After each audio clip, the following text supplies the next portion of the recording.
Ma'am, deliveries are around back. The security guard's voice cut through marble silence. Amara Johnson's manicured fingers froze against the glass door of her own building. The Technova Solutions logo gleamed in gold lettering above her head. $2 billion in company valuation. 15 years of her life. And here she stood, blocked from entering by a man who'd worked her lobby for 3 years. Her Louboutin heels clicked once against polished stone as she stepped back. The fluorescent lights reflected off the marble like interrogation lamps. "I'm here for the board meeting," she said quietly. "You'll need an escort then. Can't just wander around." His hand moved to his radio. "These corporate types get real particular about security." These black stories never made the evening news. No dramatic confrontations.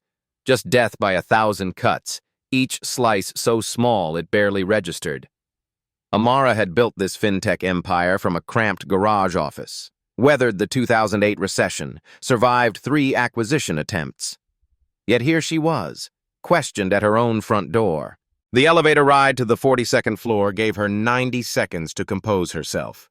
90 seconds to bury the familiar sting and focus on bigger problems.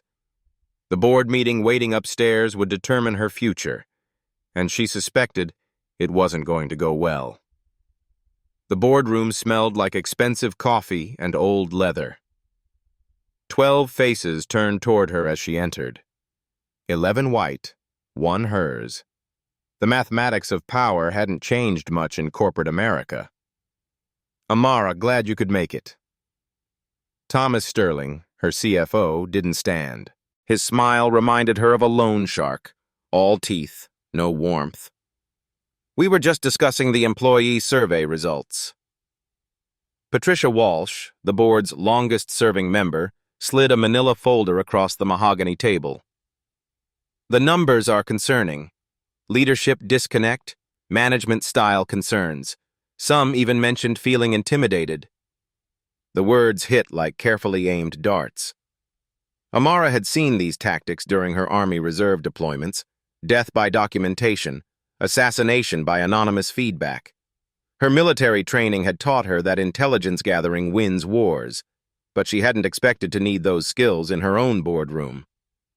87% satisfaction rating last quarter, Amara countered, opening the folder. Employee retention up 12% year over year. "Numbers don't tell the whole story," Sterling interjected. His nephew sat in the corner taking notes, the same nephew who'd been promoted to senior analyst despite having half the qualifications of other candidates. "Culture matters. Fit matters." Fit. The word hung in the air like smoke from a house fire. Amara had heard it before, usually right before talented people of color mysteriously found themselves restructured out of positions. The meeting continued for 2 hours. Question after question, each one wrapped in corporate speak but aimed at her competence, her temperament, her approach to leadership challenges.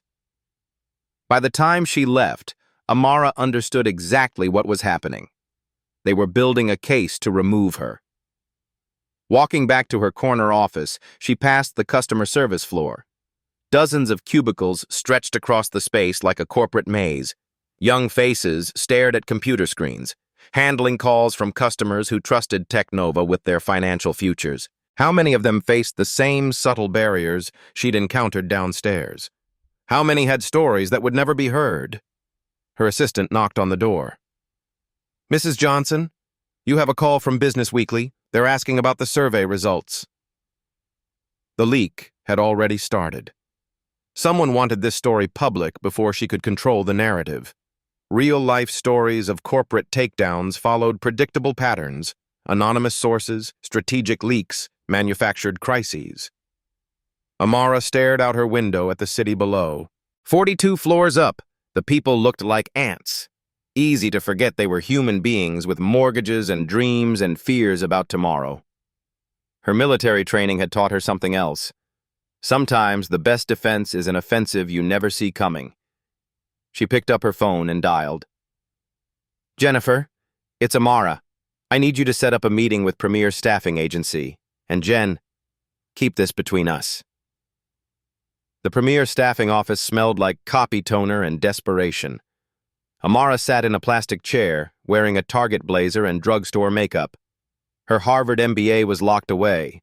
Amy Jackson's resume showed 2 years of community college and customer service experience. "We have an opening at Technova Solutions," the recruiter said, not looking up from her computer. "Customer service. Temporary position, might go permanent. They're pretty strict about professionalism." Professionalism. Another loaded word in corporate America's coded language. "I can handle that," Amara replied, letting a slight accent creep into her voice, the one she'd spent years training out. The irony burned in her throat, applying for a job at her own company through a temp agency. But Sterling's network ran deep, and she needed to understand how deep before she could cut it off at the roots. 3 days later, Amy Jackson badged into Technova's 5th floor. The customer service department buzzed with controlled chaos. Phones ringing, keyboards clicking, stress radiating from every cubicle. "You're at Station 47, her supervisor Derek Martinez said. He was 28, white, with the kind of confidence that came from never being questioned. "Keep your call times under 8 minutes. Customer satisfaction scores above 90%. Any problems? You come to me first." The workstation came with a headset, a computer older than some of her employees, and a laminated sheet of approved responses. Amara, Amy, settled into the rhythm of customer calls, credit card disputes, account questions, the endless stream of financial anxiety that kept Technova profitable. During her lunch break, she sat in the cafeteria and listened. Touching stories emerged from casual conversations. Single mothers working double shifts to afford health insurance, college graduates drowning in student loans while being paid $15 an hour. "Did you hear about the analyst position?" a young black woman named Keisha whispered to her friend. "They gave it to Sterling's nephew. Kid's been here 6 months. What about Marcus? He's been waiting 2 years for that promotion." "You know how it is. They'll find some reason. Always do." The casual acceptance broke Amara's heart.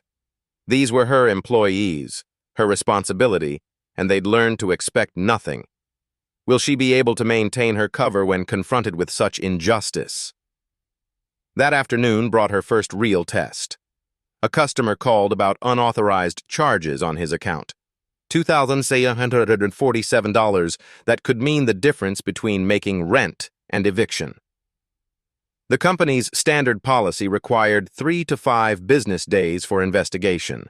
"Sir, I understand your frustration, but our process—" "My kids need to eat tonight," the man interrupted. His voice cracked with exhaustion. "You people don't care about that, do you?" You people. Amara had heard those words before, usually right before someone explained why she couldn't have what she'd earned. As CEO, she could have resolved his case with a phone call. As Amy Jackson, she was powerless. "Let me check with my supervisor," she said. Derek barely looked up from his fantasy football rankings. "Follow the script, that's why we have policies." "But this customer—" 8-minute call time limit, next." The customer hung up angry. Another trust lost, another relationship damaged. Amara wondered how many similar calls happened daily while she sat in boardroom meetings discussing quarterly profit margins. Week 2 brought worse revelations. Derek cornered her by the copy machine, standing too close, his breath coffee stale against her cheek. "You're doing good work, Amy. Real good." His hand brushed her shoulder. "Maybe we should discuss your performance review. Somewhere private." Every instinct screamed at her to respond as CEO Amara Johnson, to unleash 15 years of corporate authority and destroy this man's career. But Amy Jackson had no power. Amy Jackson needed this job. "I appreciate the feedback," she said, stepping back. "I'll keep working hard." His smile turned predatory. "I'm sure you will." The harassment escalated daily. Inappropriate comments about her appearance, questions about her personal life, the kind of systematic degradation that forced women to choose between dignity and employment. Life stories like these filled her company's HR files, she realized. Complaints that got buried, investigations that went nowhere, women who eventually quit rather than fight systems designed to exhaust them. Will she sacrifice her mission to protect herself? By week 3, Amara had documented 17 policy violations, 11 instances of discriminatory behavior, and a pattern of retaliation against employees who complained. Sterling's influence reached into every department: hiring decisions, promotion reviews, performance evaluations. She'd also discovered something else. The anonymous survey results that had triggered her board troubles, they'd been manipulated. Real employee responses had been buried, replaced with manufactured complaints targeting her specifically. During a bathroom break, she overheard 2 HR representatives talking. Sterling wants the CEO report ready by Friday. Make sure the focus groups mention her communication style. What about the actual feedback? 90% positive ratings. Use your judgment. We need a compelling narrative. The pieces clicked together like a rifle being assembled. This wasn't about her performance or leadership style. This was a systematic campaign to remove her, orchestrated by people who believed they deserved her position more than she did. Walking back to her cubicle, Amara passed the executive elevator, the one that led to her real office 40 floors above. The security cameras tracked her movement, but none of them recognized Amy Jackson as anyone important. Her phone buzzed with a text from Sterling. Board meeting moved to Monday, time to discuss leadership transition. 4 days to gather enough evidence to save her company. 4 days to prove that sometimes the best leaders are the ones willing to fight from the ground up. The war had begun, but they didn't know their enemy was already inside the gates. Saturday morning found Amara in her home office, surrounded by printed emails, recorded conversations, and legal pads covered in her neat handwriting. Her husband Marcus sat across from her, coffee growing cold between them. "You're risking everything we built," he said quietly. His engineering mind saw problems in binary terms, solutions or failures, wins or losses. What if they recognize you? What if this backfires? The question hung between them like smoke from a dying fire. 15 years of marriage, and he still didn't understand why she couldn't just accept injustice as the cost of success. "Do you remember Kandahar?" she asked. Marcus nodded. Her deployment to Afghanistan had been the longest year of their marriage. Skype calls across time zones, emails that took days to arrive, the constant fear that one morning she wouldn't answer her phone. "Captain Rodriguez told us something during our first week. You earn loyalty by getting in the trenches with your people. Command from the front, or don't command at all." She'd led a diverse logistics unit, black soldiers from Detroit, Hispanic kids from Texas, white recruits from small towns in Kentucky, different backgrounds, same mission. Trust had to be earned daily through shared hardship and proven competence. "I've been commanding from a corner office," Amara continued. 40 floors above the people who actually make this company work. How can I lead people whose struggles I don't understand? The military flashback sharpened her resolve. In Afghanistan, respect came from proving worth under pressure, not demanding it through rank alone. The best officers were the ones who would never ask their soldiers to do something they wouldn't do themselves. Marcus reached across the table and touched her hand. "I just don't want to lose you to this fight." "You'll lose me anyway if I become the kind of person who walks away from injustice." Sunday brought a different kind of reconnaissance. Amara drove through the neighborhoods where many of her employees lived. Apartment complexes with broken playground equipment, grocery stores with bars on the windows, bus stops where people waited in all weather because they couldn't afford cars. She stopped at a diner near the Technova building. The breakfast crowd included several faces she recognized from the customer service floor. Keisha sat in a corner booth, studying from a textbook while eating a single piece of toast. "Working on your master's degree?" Amara asked, sliding into the opposite seat. Keisha looked up, startled. "Amy? I didn't see you come in." She closed the book quickly. "Yeah, night school, MBA program, hoping to move up someday." That's expensive. Tell me about it. 2 jobs, student loans, and my mom's medical bills. Keisha laughed, but there was no humor in it. The American dream, right? Work harder, study more, maybe someday someone will notice. Black stories rarely made it into Harvard Business School case studies. The textbooks didn't cover how talent gets buried under systemic barriers, how potential gets wasted because opportunity isn't equally distributed. You ever think about applying for internal positions? Amara asked. Applied for the analyst opening last month. Derek said I wasn't ready, told me customer service was a better fit for my skill set.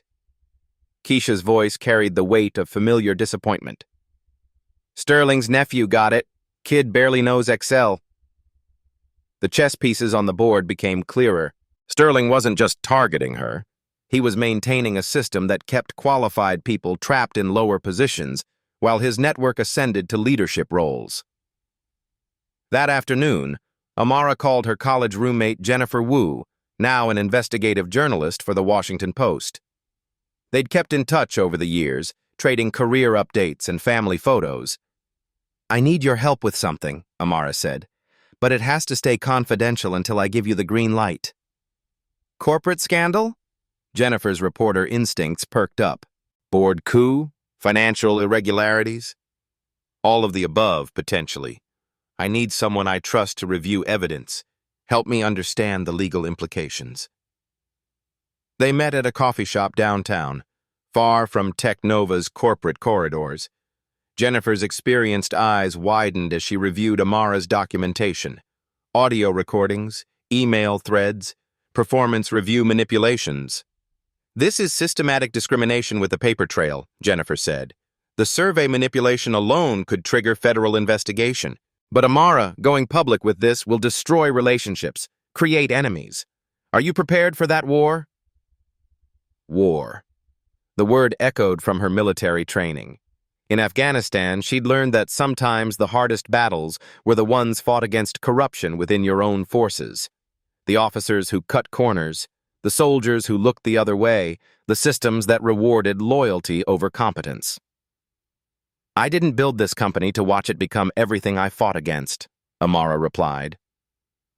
That evening, she sat in her study surrounded by family photos, her graduation from West Point, their wedding day, Marcus receiving his engineering degree, success stories that had required navigation through institutions not designed for people who looked like them.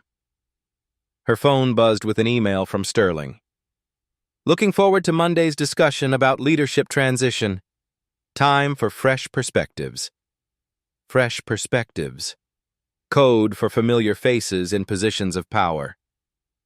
Amara opened her laptop and began typing. Not a resignation letter or a defensive memo, but a strategic plan. Her military training had taught her that intelligence gathering wins wars, but victory requires turning knowledge into action.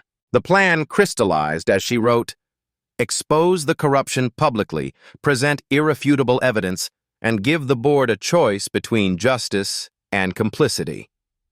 Her chess training, learned from her grandfather during summer visits, had taught her to think 5 moves ahead. Sterling was playing checkers, focused on removing one piece from the board. But Amara was playing chess, positioning for checkmate. Monday's board meeting would be more than a discussion about leadership transition. It would be a reckoning for everyone who believed power belonged to them by birthright rather than merit.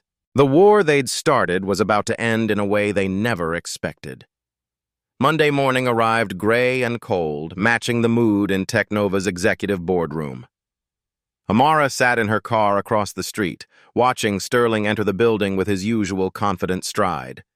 She'd spent the weekend preparing for this moment, but her heart still hammered against her ribs.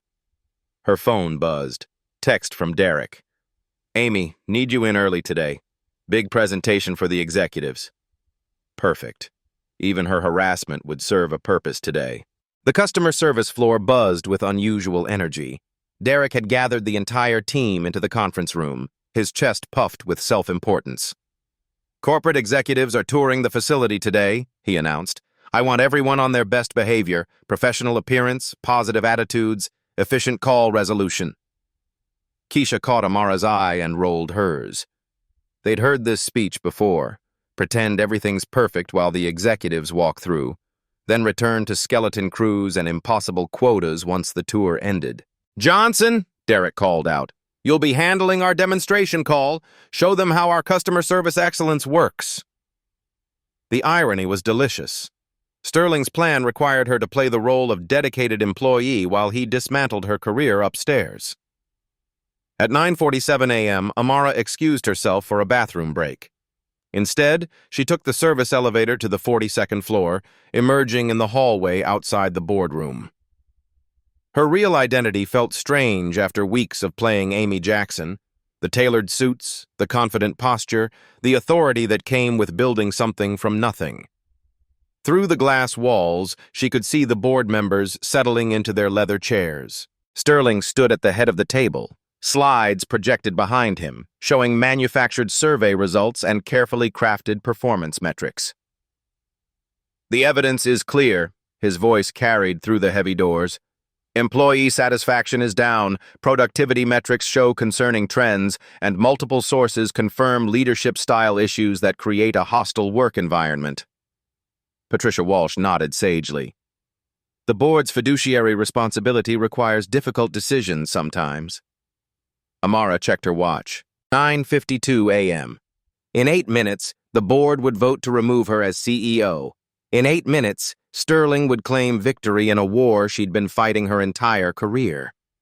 She pushed open the boardroom doors. 12 faces turned toward her with expressions ranging from surprise to annoyance. Sterling's presentation froze mid-sentence, his mouth hanging open like a fish gasping for air. "Gentlemen, ladies." Amara's voice carried the quiet authority she'd learned commanding troops under fire. "I apologize for being late." Traffic was terrible down on the 5th floor. Patricia Walsh frowned. "Amara, we weren't expecting—" "Surprise. Your CEO was always here." The words hit the room like a flashbang grenade. Amara moved to the head of the table, Sterling stepping aside automatically despite his confusion. "For the past 3 weeks, I've been working undercover in our customer service department. What I discovered will shock you, and it should." She clicked a button on her phone. Derek's voice filled the room through the conference speakers. "You're doing good work, Amy. Real good. Maybe we should discuss your performance review. Somewhere private." Several board members shifted uncomfortably. Sterling's face went pale. "Sexual harassment," Amara stated calmly.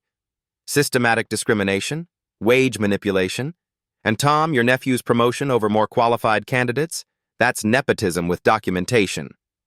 Sterling found his voice. "This is entrapment. Illegal surveillance of employees. Nothing illegal about recording conversations in common areas, Tom. You should know that from your legal background." She clicked again. Sterling's own voice emerged. "The survey results need adjustment. Focus on leadership style concerns. We need a compelling narrative for the board." The room went silent except for the hum of air conditioning. Patricia Walsh leaned forward, her expression shifting from annoyance to interest.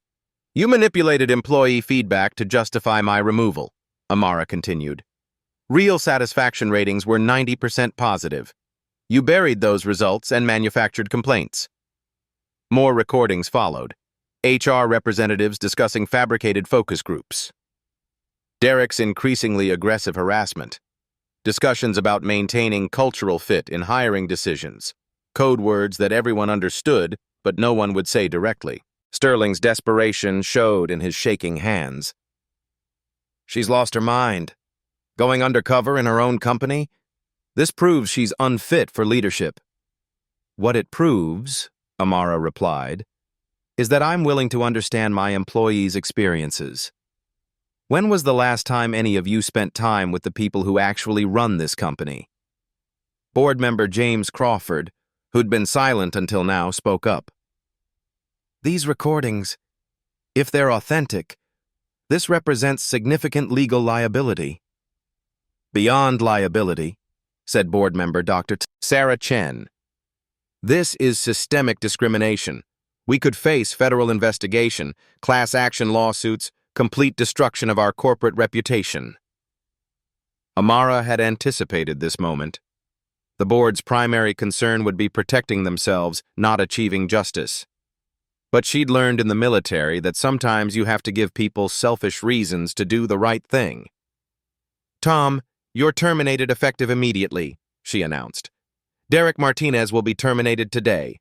We'll conduct a full investigation of hiring practices, compensation disparities, and promotional decisions." Sterling slammed his hand on the table. "You can't just—" "Actually, I can. As CEO, termination for cause is within my authority. Fraud, discrimination, harassment, take your pick." The power dynamics shifted visibly. Sterling, who'd entered the room expecting to claim her position, now faced the destruction of his own career. "The choice for the board is simple," Amara continued. "Support necessary reforms and help me build a company that reflects our stated values, or explain to shareholders why you enabled systematic discrimination that created massive legal liability." Patricia Walsh's calculator mind was already running numbers. "What kind of reforms?" "Independent review of all personnel decisions from the past 3 years. Compensation equity analysis. Mandatory bias training for all managers. External audit of our HR processes." It wasn't just about saving her position anymore. It was about transforming a company culture that had allowed people like Sterling to thrive, while employees like Keisha struggled for basic recognition. The vote, when it came, was unanimous. Sterling's termination, Amara's continued leadership, authorization for comprehensive organizational reforms. As the meeting adjourned, Sterling approached her with fury burning in his eyes. "You think you've won? This company will never respect you. They'll be looking for the next opportunity to push you out." Amara met his gaze without flinching. "Tom, the difference between us is simple. You spent years trying to tear me down to build yourself up. I just spent 3 weeks building relationships with the people who actually matter." He left the boardroom a broken man, his network of influence shattered by his own documented words. The real victory wasn't defeating Sterling, it was proving that leadership means understanding the people you serve, not just commanding them from above. The news broke within hours. Jennifer Wu's article in the Washington Post carried the headline, "Fortune 500 CEO Goes Undercover, Exposes Systematic Discrimination at Own Company." By evening, the story had gone viral across social media platforms. Amara stood in the customer service department as word spread through the floor. Employees gathered around computer screens, reading about their experiences in a major national newspaper. Some cried, others cheered. Most looked stunned that someone had finally listened. "Is it true?" Keisha approached her, still wearing her customer service headset. "You're really the CEO?" "I am, and you're really qualified for that analyst position." The promotion was effective immediately, along with a salary adjustment that reflected Keisha's education and potential. It was the first of many corrections that would follow. Derek's termination had been swift and public. Security escorted him from the building while his former team watched from their cubicles. The man who'd harassed Amy Jackson discovered that powerful people don't stay silent when they have options. "What happens now?"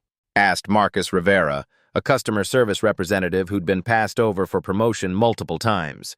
His file showed stellar performance reviews and customer satisfaction scores that should have led to advancement years ago. "Now we rebuild," Amara replied, "starting with honest conversations about how this company actually works versus how we pretend it works." The all-hands meeting that afternoon filled the main auditorium. For the first time in Technova's history, the CEO addressed employees from the floor level rather than a raised podium. Amara had learned that physical positioning matters. Authority doesn't require elevation. "3 weeks ago, I walked through those doors as Amy Jackson," she began. "Temp worker, customer service representative, someone most of you would never expect to see in this auditorium." Nervous laughter rippled through the crowd.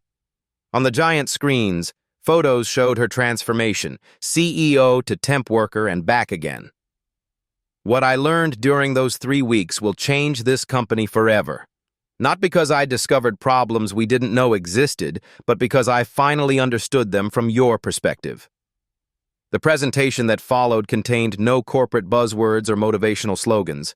Instead, it showed real data, wage gaps between demographic groups, promotion rates by race and gender, the systematic barriers that had kept talented people trapped in entry-level positions. Sarah Chen in accounting has an MBA from Northwestern and 5 years of experience. She's been requesting promotion to senior analyst for 2 years. Effective Monday, she'll be our new director of financial analysis. Applause filled the auditorium. Sarah, sitting in the third row, covered her face with her hands. Miguel Santos has been with us for 7 years, starting in customer service and working his way up despite being passed over for management positions 3 times. Miguel is now our customer experience manager. More applause. Miguel stood and waved, tears streaming down his face. The announcements continued for 20 minutes. Promotions, salary adjustments, policy changes.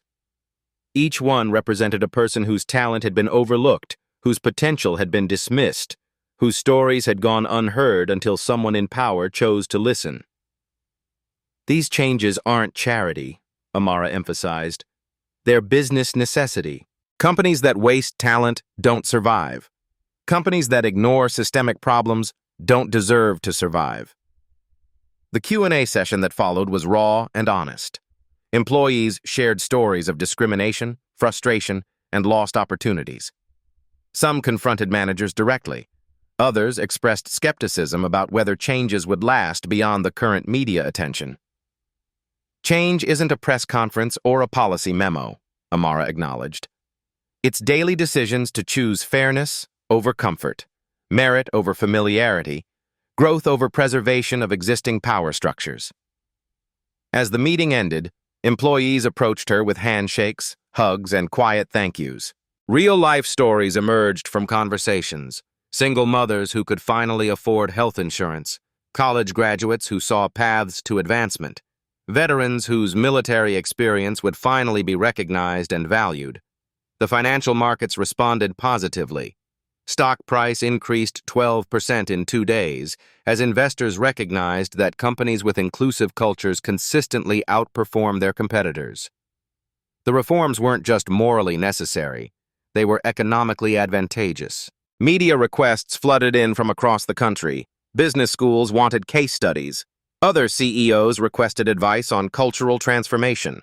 Harvard Business Review offered a cover story feature. But the most meaningful response came from employees. Productivity increased. Customer satisfaction scores improved. Voluntary turnover dropped to historic lows. When people feel valued, they produce their best work. Patricia Walsh pulled Amara aside after a board meeting. I owe you an apology.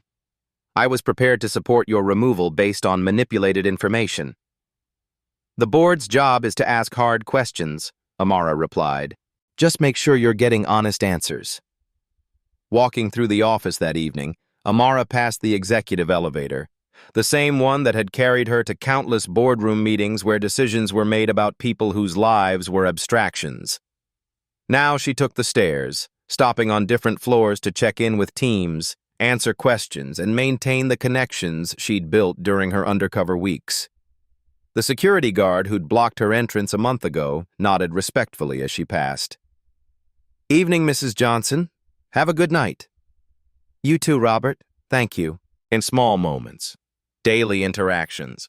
The foundation of cultures built on mutual respect rather than hierarchical authority. Her phone buzzed with a text from Marcus. Proud of you. Dinner's waiting when you get home. Some battles end with dramatic confrontations and clear victories. Others end with the quiet satisfaction of systems changed, people empowered, and principles upheld despite personal cost. This had been both. 6 months later, Technova Solutions was featured on Fortune magazine's Best Companies to Work For list. Employee satisfaction scores reached 96%, the highest in company history. More importantly, those scores reflected authentic feedback from people who felt safe telling the truth. Keisha completed her MBA and was promoted to senior business analyst. Her insights from customer service experience helped design products that better served Technova's diverse client base. Miguel's customer experience team reduced complaint resolution times by 40% while improving satisfaction ratings. The ripple effects extended beyond individual success stories. Touching stories emerged from employees who'd found mentorship, advancement opportunities, and workplace cultures that valued their contributions. Women and minorities in leadership positions increased by 60% as barriers were removed and talent was recognized. Other companies began implementing similar transparency measures. CEO undercover programs became trending topics on business social media. Harvard Business School developed a case study examining the relationship between inclusive leadership and financial performance. Sterling filed a wrongful termination lawsuit that was dismissed within 3 months. His documented discrimination and harassment violations made legal victory impossible. Last reports placed him working for a small consulting firm in another state, his network of influence permanently damaged. The investigation revealed the full scope of systematic bias within Technova's previous culture. Over 200 employees received salary adjustments. Hiring practices were completely overhauled with blind resume reviews and diverse interview panels. Exit interviews became mandatory and transparent, preventing future discrimination from hiding behind bureaucratic processes. But the most significant change was cultural. Employees began speaking up about problems instead of accepting them as inevitable. Managers learned to listen to feedback from all sources, not just familiar voices. Innovation increased as diverse perspectives contributed to product development and strategic planning. Black stories, life stories, and experiences that had been marginalized became central to understanding customer needs and market opportunities. The company's client base diversified as products better reflected the broader population's financial challenges and goals. Amara's leadership style evolved too.